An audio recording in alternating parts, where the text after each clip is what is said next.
Now let's explore the toolbar in more detail. We'll start up here at the top with the brush tool. We've used this a little bit, so we have kind of an idea of what to expect. You need to select the brush tool in order to be able to paint here in Corel Painter.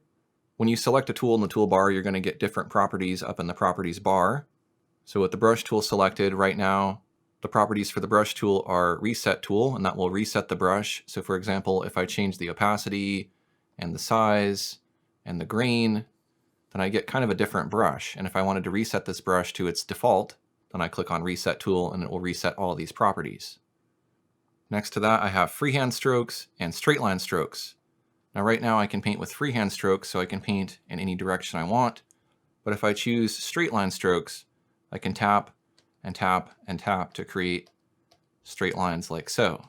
There's also keyboard shortcuts for this I can use. I can hit B to go to freeform drawing, and then V to go to straight line drawing, then back to B for freeform again.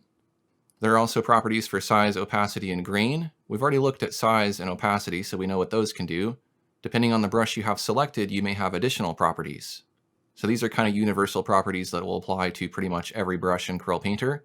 But then to the right of that, you might have some additional properties depending on the type of brush you've selected. Since I'm using Acrylics and Oils Clumpy brush, I'm seeing grain, and grain can set the penetration of a brush stroke into the grain. The grain is controlled down here in the bottom of the toolbar, and you can choose the different paper textures. So as you can imagine, you could put a piece of paper on a sidewalk in real life, rub chalk on it, and then get the texture of the sidewalk on the paper. That's kind of how this works. It simulates different kinds of canvas and paper textures, but even some other types of textures as well. So right now I have my basic paper, but let's change this to small dots. Now if we paint with this brush, it can be a bit hard to see the grain because the grain is mostly showing up when you get into that blending phase. So let's go ahead and switch to a different color like black here. And you might be able to see it a bit better. As I start to go into that white area, you can see a bit of that canvas grain. We can find another brush that might do a better job of showing that. Let's go to Chalk, Pastels, and Crayons. And let's try Square Chalk. Let's use a bigger brush here to paint with this. And now we can really see that paper texture, or that grain. We can change that to something else, like Rough Watercolor. Get a different texture. If we change that to Thick Scratch, and we get something that looks like that. So this grain property controls the strength of the grain. So I'll just do a mark like this. We can see it has quite a bit of grain, but if I increase that to 100% and I make a mark, then it seems to have really no grain at all. If I set it really low, let's say to 4, then it seems to have more grain. So for this particular brush and a lot of brushes, this grain setting actually works in reverse. You get more grain when you choose a lower setting. But you can see you can get some really interesting textured effects with this brush using the paper grain. So let's go through a few different categories of brushes. Let's go to Digital Watercolor and we'll select Broad Water Brush. You can see that we have the grain property showing for that, but we also have this water droplet here, which shows us our digital watercolor properties. And here we can control some complex diffusion and fringe options for our paint. We can also dry our watercolor. Let's go ahead and click over to Dab Stencils, and you can see that we get the Dab Stencil flyout here where we can choose different dab stencils. We'll be coming back to these more complex properties, but I just want to show you, if we go to Dynamic Speckles, we get speckle size. So it's going to show you the relevant properties for that particular type of brush up here in the properties bar. Let's go ahead and go back to our opaque detail brush. The next tool in our toolbar is the dropper tool, and we pretty much looked at everything that that can do. We can sample colors. Beneath that is the paint bucket. The paint bucket can be used to fill shapes, or it can fill the entire canvas. So let's select red and let's fill the entire canvas red. Let's select yellow and we can fill it yellow. But we could also select our brush tool. Could select black and we could draw a shape. Make sure it's a closed shape and it doesn't have a gap. Go back to the paint bucket, select a different color like red, and then we can fill inside of that shape. I'm going to go back a couple of steps here, and I'm going to switch to a different brush. I'm going to go to that Fine Detail Airbrush. I'll select black, and I'll draw a circle with that. Now this brush has a softer edge, so if we go back to the paint bucket, we go to red, and we fill, you can see it doesn't fill all the way to the edge. We can control that by adjusting the tolerance. Let's say to 119, it's going to go in closer to that edge. So what tolerance is doing is it's looking at the difference in color, and it's going to bring that fill in closer or farther away to the line depending on the tolerance setting you choose. Now we can choose our fill color here in the color picker, or we can choose it here in the properties bar. That also gives us the universal color picker, which we can use to choose a color. It also has some color sliders which we can move around if we want to adjust the red green, and blue values in our color. And we have our painter color swatches beneath that as well. In addition to filling with a solid color, we can also fill with a source image. Right now we don't have a source image loaded, but we'll take a look at how to do that later. The next tool we'll look at in the toolbar is the text tool. The text tool will let us add text to our canvas. The crosshair shows where we're going to insert the text, so we can go ahead and just click. I'll just type in Corel Painter Essentials 7. The color of the font that I get is the color that I had selected here in the color picker. And this is a pretty standard type tool like you'd get in any application. So you can control the alignment and the color, the font size, the font, and so on. Now, if you click somewhere else, then you're going to create a new line of type. That's also creating type layers here. We'll get into layers in just a bit, so just watch out for that for now. If you want to be able to move around the type, we need to click on the layer here in the Layers panel, then go over to the toolbar and click on this tool here and hold. Hover over this arrow tool here and then let go. Then you'll be able to move or drag around your text to put it somewhere else. You can also use these handles to squish it down and stretch it out and make it bigger or smaller. And then you can go in with your text tool and you can edit the text. You can select it here, and if you wanted to change the color to something else, you could do that. If you want to delete that text, select the text layer and then click on the trash can in the bottom right of the Layers panel. The next tool we've already looked at, and that is the Eraser tool. So we'll skip on down to the tool beneath that, which is the Crop tool. In order to demonstrate the Crop tool, I'm going to go ahead and open a painting. This is a painting that I created in Corel Painter 2019.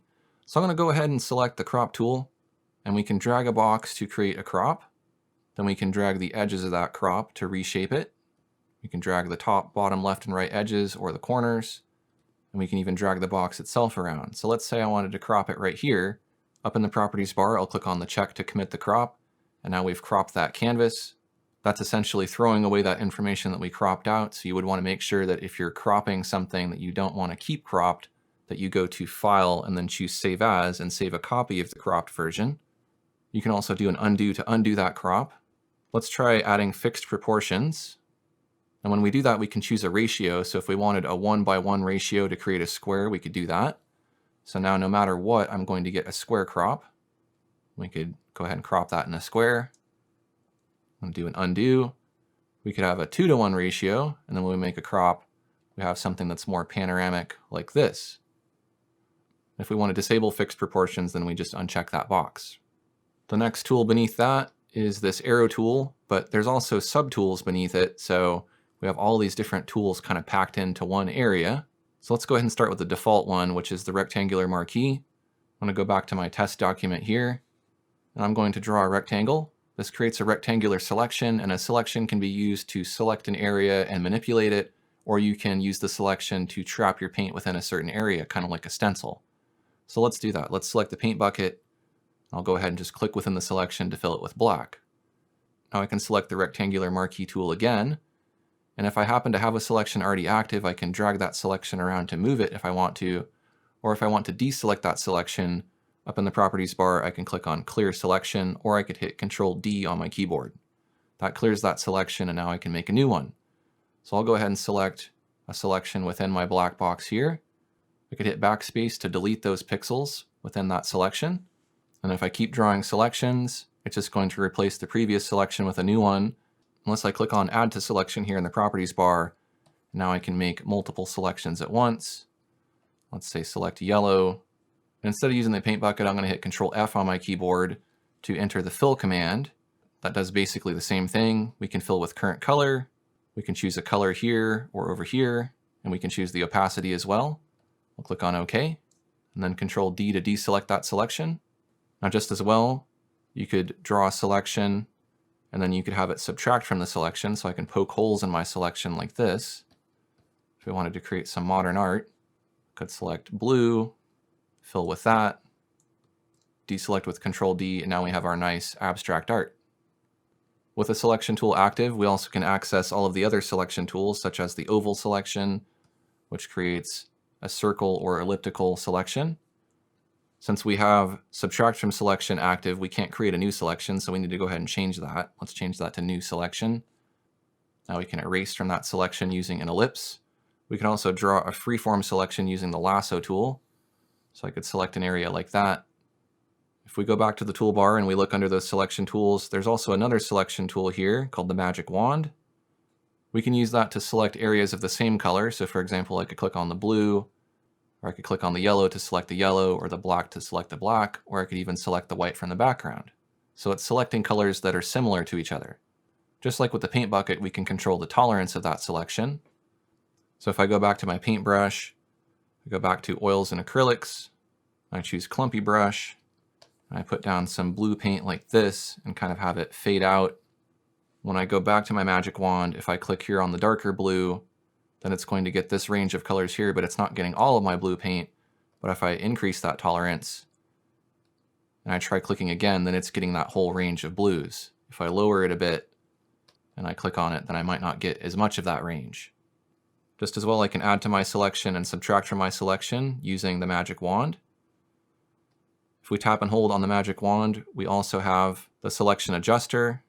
We'll need a selection first before we can do that, so let's go ahead and draw an elliptical selection.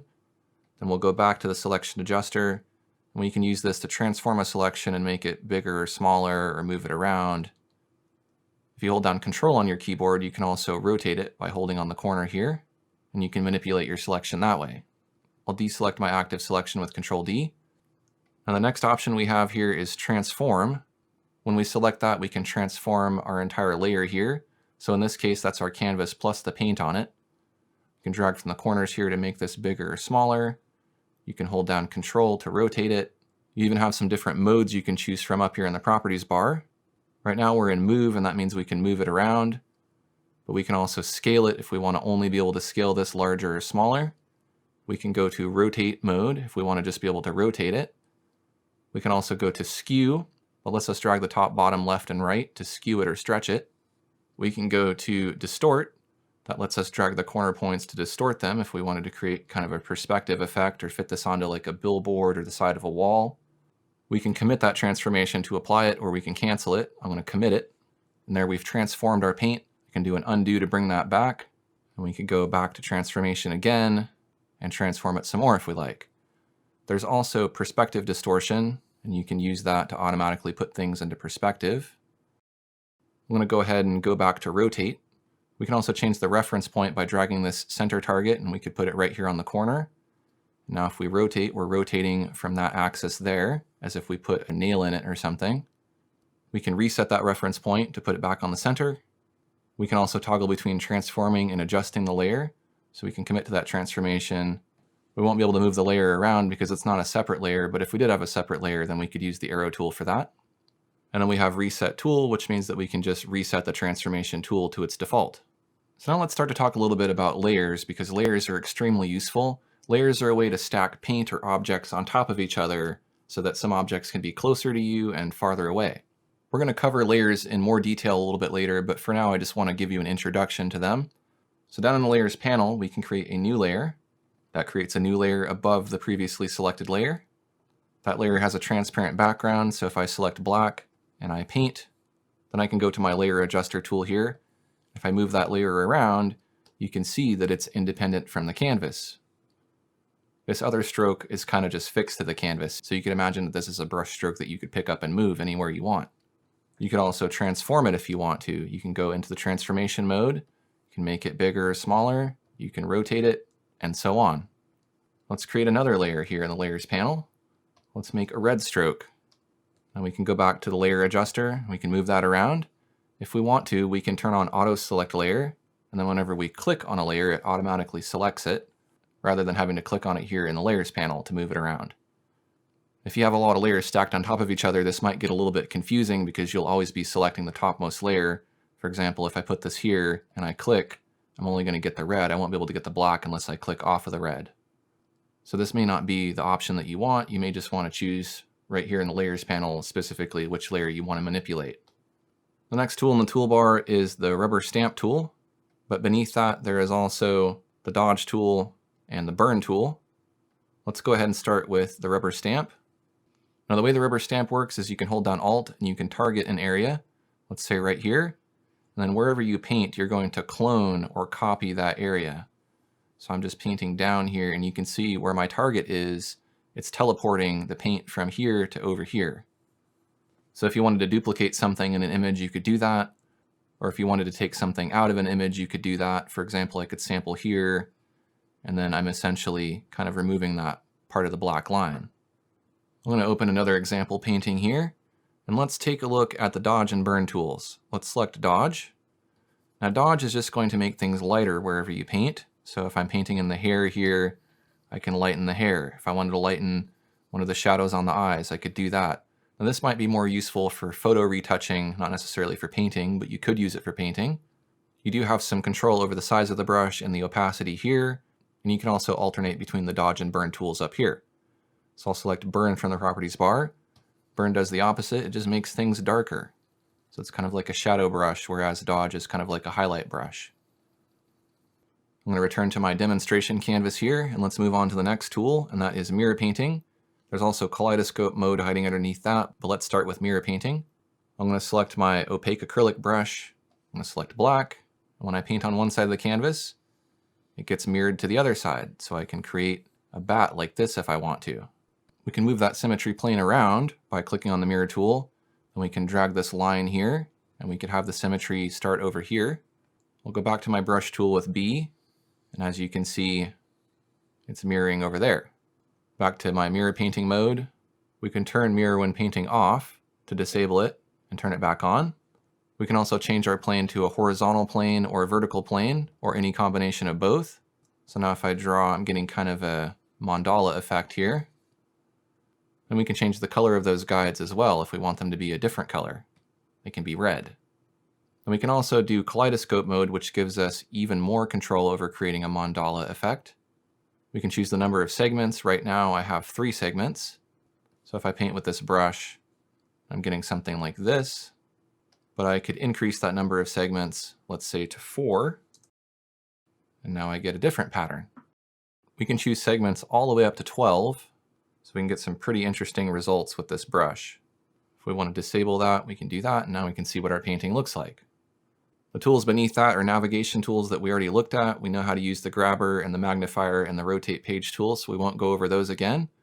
Beneath that, we have our foreground and background colors, or as they're known in Painter, main and additional color. Some brushes can use your main and additional color, and we'll come back to that, but you can control that here. And then beneath that, we have paper grain, which we looked at earlier, where we can choose a paper texture for brushes that can support grain. So let's look at what the toolbar can do. Now let's take a look at the property bars in more detail. I'm going to select the brush tool. Then I'm going to select the digital watercolor category and broad water brush. Now if you want to know what a tool or function does, you can just hover over it and you'll get a tooltip. There's a visual tooltip for a lot of things, such as size and opacity, grain. If we click on the dropper here for this, then we can see what diffusion does, wet fringe, and so on. Let's go to the particle brushes now.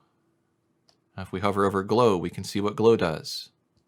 Let's go to dynamic speckles. If we hover over speckle size, we can see what that's going to do. Let's go to pattern pens. Now there might be flyouts in the properties bar. Flyouts are buttons that expand into menus that have more content within them. A good example of that is in digital watercolor. We have this flyout for digital watercolor. It also offers some tips down here at the bottom for working with digital watercolor. Next, we'll be taking an in-depth look at the menu commands. That's coming up next.